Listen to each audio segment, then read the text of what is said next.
everybody, welcome back to the channel. Tonight we're going to talk about the upcoming Dodge Charger GT rear-wheel drive car. Over the last 24 hours, I've been seeing a ton of prominent YouTubers post stuff about this car. This isn't new information. This has been information that's been out for a while. If you follow Mopar Insiders, you follow me on there. My sources told me this back in April, and here's the article to actually prove it, that I wrote back on April 7th. Now, since then, we haven't learned a whole bunch of new information about this car, but I'll go through it because I'm hearing YouTubers kind of throw stuff out there, and I want to really kind of for people who are interested in this new EV, Dodge Charger Daytona, I want to kind of set this record a little straight from what they're seeing and what I know. There's a lot of little differences, but for the most part, it's pretty common knowledge that this car is coming. Now, the important thing about this thing is looking at the Charger Daytona that's coming in for 2024, 2025, the first thing that we're going to say is all the cars that we've known so far, the RT and the Scat Pack, are standard all-wheel drive cars. So if you know anything about battery electric vehicles, basically what happens is they put an electric drive module, or EDM, on the front and rear axle, so you have two motors. Sometimes there's a tri-motor setup, and sometimes there's just a single motor setup. But what Dodge has done is they put dual motors, so one on the front axle, one on the rear, and that's basically powering these cars, so that's why they have all-wheel drive. Now keep in mind, if you look at the Scat Pack model with the Stage 2 kit, that's an extra 80 horsepower added onto the Scat Pack model with the Stage 2 kit, right? So basically, if we take that Stage 2 number, that fully loaded out horsepower number for the Scat Pack, and basically cut it in half, so it'd be 335, right? That would be the maximum that one EDM or electronic drive module will be able to put out in this car. So, but what we're hearing is, according to my sources back in April, what we're hearing is that this new GT will have just one single EDM, and it'll be on the rear axle. But it won't get that 335 horsepower. What we're hearing is it's going to be close to 300 horsepower. So it'll be on par with the Pentastar V6 models that were, from the outgoing 2023 car.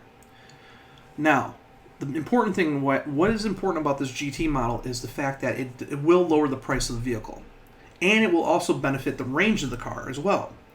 So a lot of complaints from, these reviews and stuff have, focused on that the Charger Daytona isn't the most efficient EV.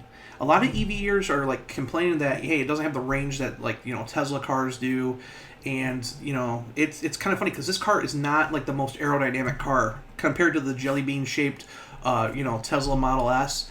This car is very aggressive. It looks like a muscle car. And you got that R-wing and stuff. But while this is the most aerodynamic Dodge Charger ever built, the range hasn't been there. So we have 260 miles of range roughly on the Scat Pack. Okay, that's with that high horsepower rating of 670. If you go down to the RT, we have an upgrade, a stage upgrade, which adds additional 40 horsepower. So the original rating for the RT is 456. That 40 extra horsepower basically makes it so it's 496. And that car gets roughly a range of about 318 miles, okay? Now, mind you, this differs depending on how you drive the car, different road conditions and whatnot, but that's roughly what the cars are rated for. If you look at this GT model, nothing's really going to change underneath. It's going to have the same 100.5 kilowatt hour battery pack that I'm hearing from my sources, but you're going to have less, power having to go to the front axle. And with that, less weight and all that, you're actually going to benefit in range. So what we're hearing is that this car, like I said, will have about 300 horsepower, but the range should actually go up to roughly about 380, maybe 400 if we're lucky. I don't think it will get to 400, but I think it will be in the high 300s, to be honest with you. But that's a huge step up from 318 from the RT models.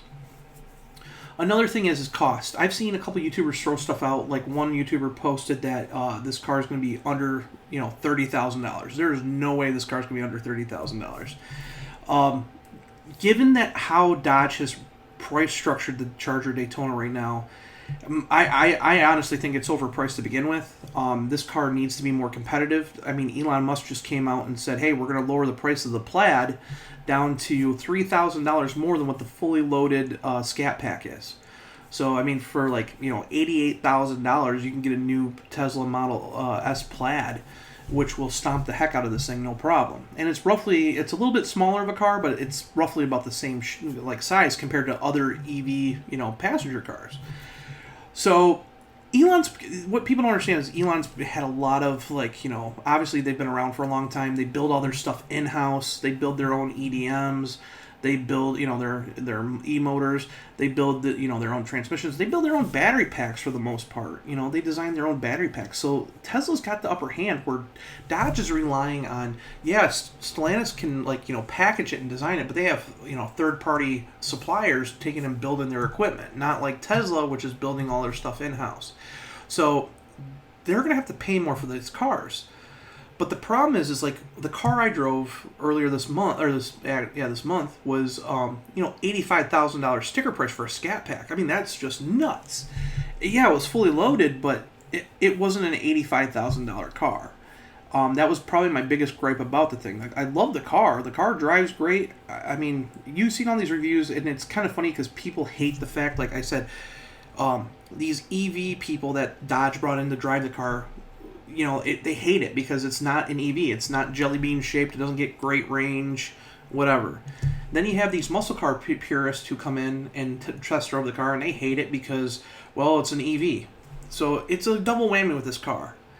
But the important part to know is that this car realistically, is overpriced, and that's what's going to kill it. I mean, once people get in to actually drive it, I think they'll be very impressed. I was really impressed with the driving. You can check my videos, coming as an L Series car owner where I've owned 2 Dodge Chargers, especially all-wheel drive cars, and I owned a Chrysler 300C, a 2023 car. I've had a lot of experience. I've drove Hellcats before. I've drove tons of Scat Packs. I've drove tons of different, models. I've probably driven every single trim level, GT all-wheel drive. So I've gotten kind of used to how the L-Series cars are, and this car is so different, so different. But I think once they get it in the hands of people, people will start to like it. Now, going back to the EV thing, the RT model is kind of, priced a little bit too high. I mean, if you look at it, you got to remember, 2024, these are all pre-configured cars. So hopefully for 2025, you'll be able to go through and actually order the car that you want, with the options. All the 2024 cars are already pre-configured. So there is no cheap version of a RT or a Scat Pack for 2024. Even if the price does come down, these cars are still about $15,000 to $20,000 overpriced for what they are competitively. So what this GT is going to do is it's going to be probably mid-40s. Like I said, mid-40s range. I would be very shocked if it got into the 30s. Very shocked. And that's only if Dodge decides, hey, we're going to lose some money on these cars, but we need to push them.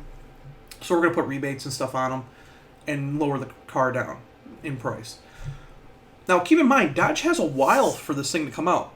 If you look at the heading of this article that I wrote, in 2025 it says, right? Well, 2025 is just around the corner, but again, they're doing that production shuffle at Windsor. So what we're seeing is that, the 6-pack models have been pushed forward. So this car is scheduled roughly is a late Q3, early Q4 production release. And that could change. And mind you, with that being said, this is going to be a 2026 model. This isn't going to be a 2025. A lot of people are saying it's coming. It's coming, but it's coming for probably a year from now. Realistically, we won't see this car in dealerships until a year from now. So it's going to be very interesting. If you look back at the article I did, or the video I did yesterday, for example, you'll probably see that I talked about the GT in that. I talked about the Charger Daytona convertible that's being worked on by Drop Top Customs, and how this car would probably be in the 40 range, and if you got, let's say, $30,000 into it, you could probably have a really cool, basic convertible for $70,000. But realistically, that's where I see this car, is that mid-40s, range, unless, the Daytona is just being hammered because of the price, which I believe it will be.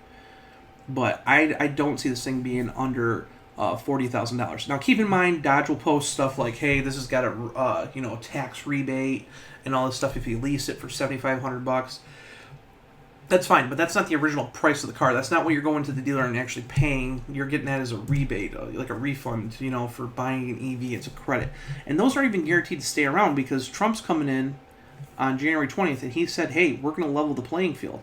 And that puts it, and the funny thing is, that puts it right in Elon's hands because you just seen Elon drop the price of the Model S Plaid. So he can make these cars because he's done this for so long, and his tooling and stuff are better, his battery packs are better. He could drop the cost of his car and make it even more competitive, like stupid competitive, against this Charger Daytona. So without the EV credits, really, it gives Tesla even more of an upper hand because it makes the car look more affordable. So Dodge is really going to have to play with that whole price strategy thing, but that's what this car is about. This car is to offer an entry-level EV into the Dodge lineup for states that are going to be these CARB states, which aren't going to get away from these emissions regulations, even if Trump comes in the office, okay? So, like California, we've seen they're doubling down on all this stuff. They're making it so it's even harder to, not, build an EV to sell cars out there. Because by 2020, or was it 2032, you're not allowed to have an internal combustion car anymore. They're actually trying to ban older style muscle cars, old classic cars, and all this other stuff because they want EVs. That's how crazy it's gotten out there. So that's the thing that's going on. And the Charger Daytona does have a place in the lineup. It's got a huge place in the Charger lineup because of these CARB states that are following these mandates. So even if Dodge can't sell, let's say, an internal combustion car there, they do have the EV ability. And we've already seen that Dodge is looking at building a police version of the Charger Pursuit in the EV configuration. We've seen that based on an RT. So it'll be very interesting to see that if they build GT models of it too. So this car has a lot of promise behind it, but it just won't be here for a long time, like a whole year. So keep that in mind, but I wanted to get that information out to you. Make sure to check back at Mopar Insiders. We post stuff all the time. A lot of people go back and forth, but there's roughly 3-4 articles a day there. Go on and check it out daily.